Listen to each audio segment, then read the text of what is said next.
ಧ್ವನಿ ಕನ್ನಡ, ಪ್ರತಿಯೊಬ್ಬ ಕನ್ನಡಿಗನ ಧ್ವನಿ.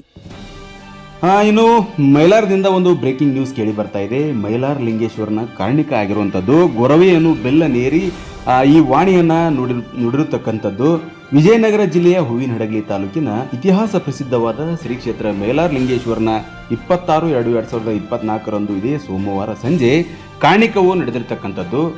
ಹಾಗಾದ್ರೆ ಈ ಕಾರಣಿಕದಲ್ಲಿ ಗೊರವಯ್ಯ ನುಡಿರ್ತಕ್ಕಂಥ ಕಾರಣಿಕ ಸಂಪಾಯಿತಲೆ ಪರಾಕ್ ಅಂತ ಇಡೀ ನಾಡಿನ ಸಮಸ್ತ ಜನತೆಗೆ ಒಂದು ಶುಭ ಸುದ್ದಿಯನ್ನು ಕೊಟ್ಟಿದ್ದಾರೆ.